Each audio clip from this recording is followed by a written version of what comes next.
शिव शक्ति नमः। आप सभी शिव भक्तों का बहुत बहुत स्वागत, बहुत बहुत अभिनंदन। भगवान शिव से प्रार्थना है कि आपके जीवन में सदैव सुख, समृद्धि, आनंद, प्रेम की बौछार हो। आइए शुरू करते हैं शिव पुराण की उमा संहिता की इस कथा को और जानने का प्रयास करते हैं कि ऋषि मुनि हमें क्या संदेश देना चाहते हैं। यह कथा बहुत इंपॉर्टेंट है। जो ध्यान करना चाहता है, जो मेडिटेशन करना चाहता है, जैसे कि पिछली कथा में भी एक मेडिटेशन दी गई कि आप तर्जनी उंगली से कानों को बंद करके साउंड सुनने का प्रयास करें। 48 मिनट की ये टोटल साधना है और इसको करते रहे तो अवश्य आपको अलग अलग तरह के नाद सुनाई देंगे। ऐसा भगवान शिव का कहना है कि इसमें बिल्कुल संशय नहीं करना, डाउट नहीं करना। तो ऐसे ही आज का टॉपिक है काल या मृत्यु को जीतकर अमर तत्व प्राप्त करने की 4 यौगिक साधनाएं। प्राणायाम, भूमध्य में अग्नि का ध्यान, मुख से वायु पान और मुड़ी हुई जिह्वा द्वारा गले की घाटी का स्पर्श। लास्ट वाली तो जो है वो खेचरी मुद्रा कहते हैं इसको। पार्वती बोली कि प्रभु यदि आप प्रसन्न हैं तो योगाकाश जनित वायु पद को जिस प्रकार प्राप्त होता है वह मुझे सब बताइए।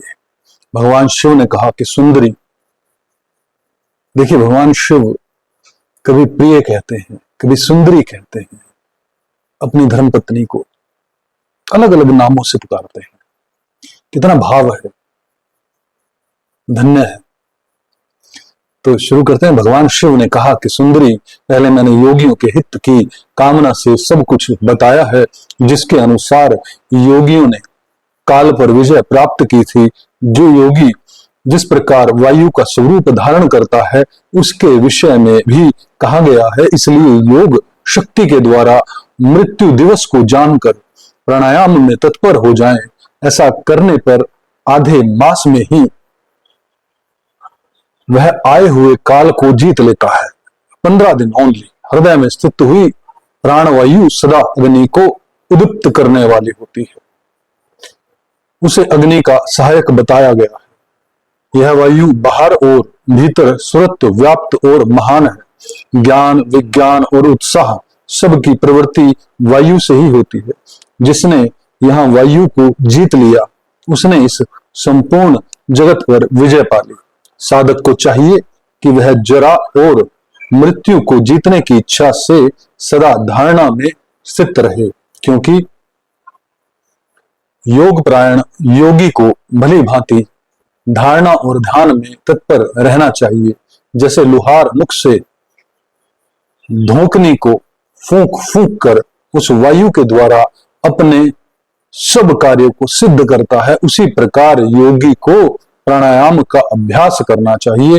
प्राणायाम के समय जिनका ध्यान किया जाता है वे आराध्य देव परमेश्वर सहस्त्रों मस्तक, नेत्र, पैर और हाथों से युक्त हैं तथा समस्त ग्रंथियों को आवर्त करके उनसे भी 10 उंगल आगे स्थित है।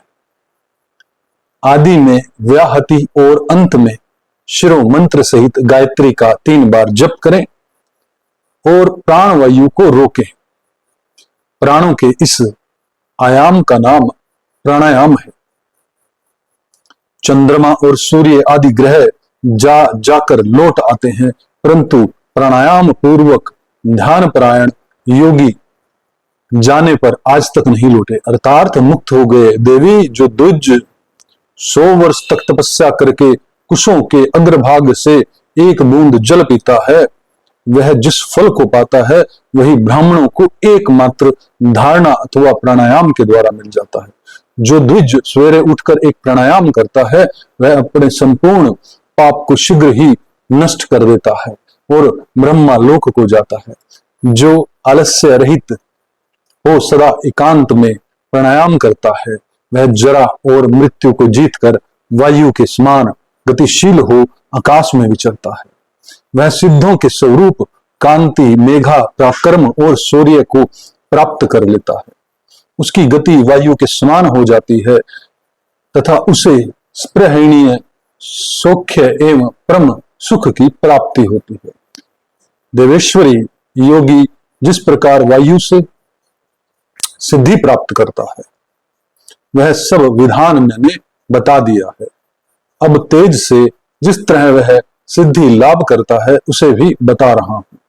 जहां दूसरे लोगों की बातचीत का कोलाहल न पहुंचता हो ऐसे शांत एकांत स्थान में अपने सुखद आसन पर बैठकर चंद्रमा और सूर्य वाम और दक्षिण नेत्र की कांति से प्रकाशित मध्यवर्ती देश भूमध्य भाग में जो अग्नि का तेज अव्यक्त रूप से प्रकाशित होता है उसे अलस्य रहित योगी दीपक रहित अंधकार पूर्ण स्थान में चिंतन करने पर निश्चय ही देख सकता है।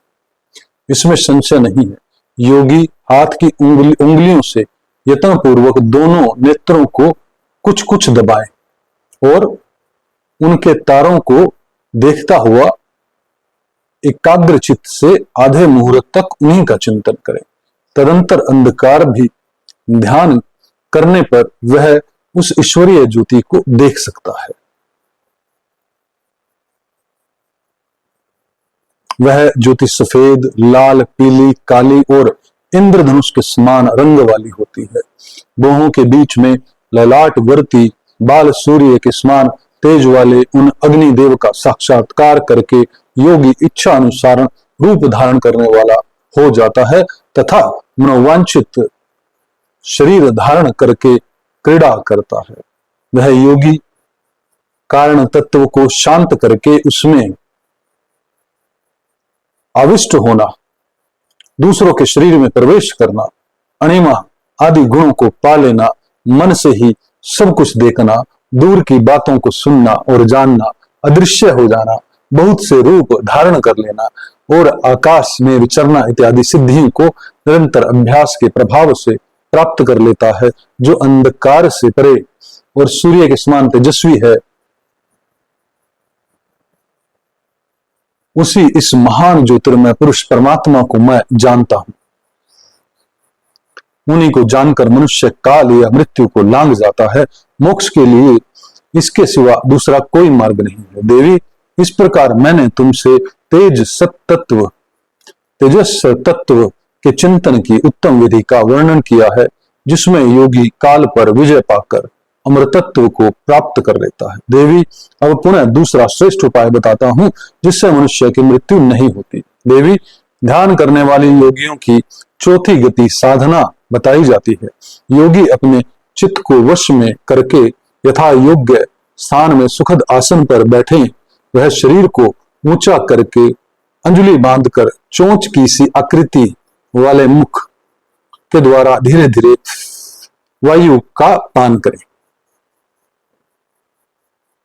ऐसा करने से क्षण भर में तालू के भीतर स्थित जीवनदायी जल की बूंदें टपकने लगती हैं। उन बूंदों को वायु के द्वारा लेकर सूंघे। वह शीतल जल अमृत स्वरूप है। जो योगी उसे प्रतिदिन पीता है वह कभी मृत्यु के अधीन नहीं होता। उसे भूख प्यास नहीं लगती।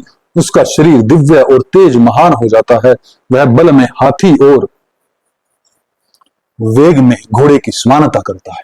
उसकी दृष्टि गरुड़ के समान तेज हो जाती है और उसे दूर की भी बातें सुनाई देने लगती है। उसके केश काले काले और घुंघराले हो जाते हैं और अंग कांति गंधर्व एवं विद्याधरों की समानता करती है। वह मनुष्य देवताओं के वर्षों से 100 वर्ष तक जीवित रहता है तथा अपनी उत्तम बुद्धि के द्वारा बृहस्पति के तुल्य हो जाता है।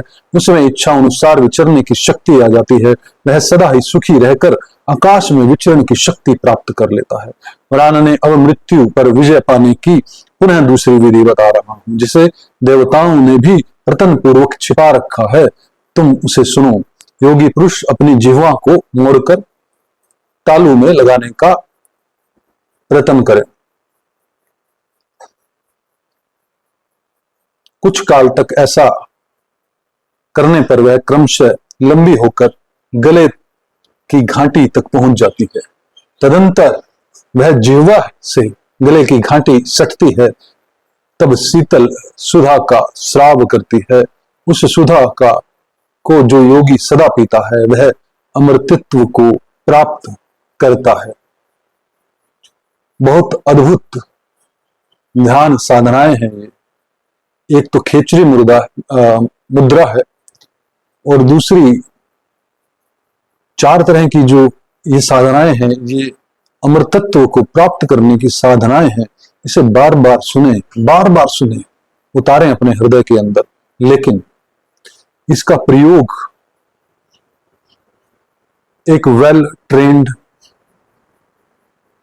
गुरु के सानिध्य में ही करें, खुद नहीं करना। क्योंकि जब आपको दूर की आवाजें सुनाई देंगी, तब आप उसको रोक कैसे पाएंगे, ये आपको नहीं पता। मुझे भी नहीं पता ये बात, क्योंकि मैंने कभी किया ही नहीं,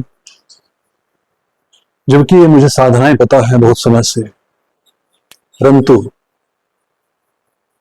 भगवान शिव, देवी पार्वती का अनंत अनंत कोटि कोटि धन्यवाद कि उन्होंने मनुष्य जाति पर ये उपकार किया, और ये अद्भुत तरह की साधनाएं जो है हम लोगों के लिए उन्होंने दी। अनंत अनंत कोटि कोटि धन्यवाद। यह कथा तो यहीं पर समाप्त होती है। भगवान शिव और देवी पार्वती की कृपा आप पर सदैव बनी रहे, यही मेरी प्रार्थना है।